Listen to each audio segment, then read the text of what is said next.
आधी धूप आधी छांव, अकबर बीरबल की कहानी। हेलो मेरे प्यारे प्यारे दोस्तों, कैसे हैं आप सब। आज मैं आप सबको अकबर बीरबल की कहानी आधी धूप आधी छांव सुनती हूँ, तो चलिए शुरू करते हैं। आगे बढ़ने से पहले मैं चयनिका पांडे आप सभी से रिक्वेस्ट करती हूँ कि हमारे इस चैनल को सब्सक्राइब जरूर करें और बगल वाले बेल आइकॉन को जरूर दबा दें ताकि आने वाले इस तरह के हर एक वीडियो के नोटिफिकेशन आपको प्राप्त हो सके।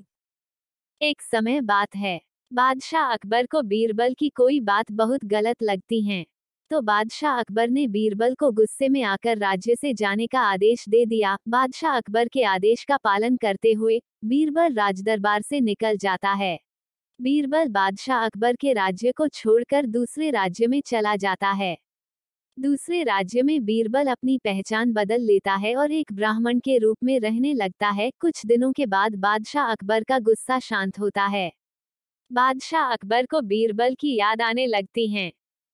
बादशाह अकबर के दरबार में बीरबल मुख्य सलाहकार था और राज्य के सभी समस्याओं का हल बड़ा ही चतुराई से निकालता था।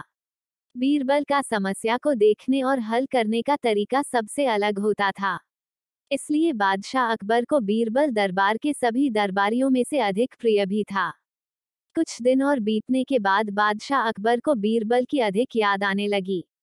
बादशाह अकबर को दरबार और राजकीय काम में बीरबल के सलाह की जरूरत महसूस होती। बादशाह अकबर कुछ सिपाहियों को बीरबल की खोज करने के लिए भेजते हैं, लेकिन सिपाहियों को बीरबल नहीं मिलता है। बादशाह अकबर को अपने दरबार में बीरबल की हाजिरी चाहिए थी, लेकिन कोई भी बीरबल को खोज नहीं सका। बादशाह अकबर ने कई महीनों तक बीरबल की खोज कई राज्यों में करवाई, लेकिन कोई लाभ नहीं होता है। अंत में बादशाह अकबर ने एक योजना बनाई। बादशाह अकबर अच्छे से जानते थे कि बीरबल अपनी पहचान भले छुपा ले, लेकिन अपनी चतुराई से सभी को उनकी समस्याओं के समाधान के लिए हमेशा तैयार रहता था। इस बार बादशाह ने अपने राज्य और आसपास के राज्यों में एक घोषणा करवाया, जो एक पहेली जैसा सवाल था कि जो भी व्यक्ति मेरे पास आधी धूप आधी छांव में रहते हुए आएगा, उसे 1000 सोने के सिक्के इनाम दिया जाएगा। अब हर कोई बादशाह अकबर के पास आधी धूप आधी छांव में रहकर जाने का उपाय सोचने लगा।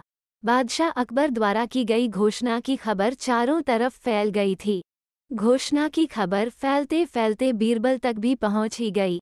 बीरबल ने बादशाह अकबर के सवाल जवाब भी समझ चुके थे। बीरबल ने एक गरीब व्यक्ति को बादशाह अकबर द्वारा कराए गए घोषणा का हल बताकर उसे बादशाह अकबर के दरबार में भेज देते हैं। बीरबल ने गरीब व्यक्ति से कहा, तुम अपने सर पर एक चारपाई रखकर बादशाह अकबर के दरबार में जाना। गरीब व्यक्ति ने बीरबल द्वारा बताई गई बातों को पूरा किया। गरीब व्यक्ति बादशाह अकबर के दरबार में अपने सर पर चारपाई रखकर जाता है। गरीब व्यक्ति बादशाह अकबर से कहता है, हुजूर, मैं आपके पास आधी धूप आधी छांव में रहकर आया हूँ। बादशाह अकबर, आप मुझे इनाम दे। बादशाह अकबर गरीब व्यक्ति को कहा, तुम्हें इस सवाल का जवाब किसने दिया है। गरीब व्यक्ति ने कहा, जहाँपनाह, हमारे राज्य में कुछ महीनों पहले ही एक ब्राह्मण आए हैं जो कि बहुत चतुर और दयालु है। उन्होंने ही मुझे आपके द्वारा किए गए घोषणा का जवाब बताकर आपसे इनाम लेने भेजा है। बादशाह अकबर बहुत खुश हुए। बादशाह अकबर समझ गए कि वो ब्राह्मण और कोई नहीं बीरबल ही है। बादशाह अकबर ने तुरंत सिपाहियों को उस गरीब व्यक्ति के राज्य में जाकर उस ब्राह्मण को आदर के साथ लाने का आदेश दिया। बादशाह अकबर ने गरीब व्यक्ति को इनाम दिया। गरीब व्यक्ति इनाम 1000 सोने के सिक्के पाकर बहुत खुशी के साथ दरबार से चला जाता है। इस प्रकार बीरबल के कारण ही उस गरीब व्यक्ति का जीवन बदल जाता है। बीरबल के पास बादशाह अकबर का संदेश लेकर सिपाही पहुंच जाते हैं। बीरबल बादशाह अकबर के दरबार में हाजिर होता है। बादशाह अकबर और सभी दरबारी बीरबल को देखकर बहुत खुश होते हैं।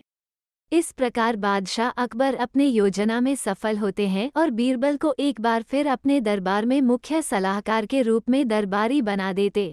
इस कहानी से हमें क्या सीख मिलती है? चाहे परिस्थितियां कुछ भी हो, हमें हमेशा प्रसन्न रहने के लिए प्रतिबद्ध रहना चाहिए और दूसरों की मदद करते रहना चाहिए, क्योंकि सुख और दुख हमारी सोच पर निर्भर करता है, न कि परिस्थितियों पर।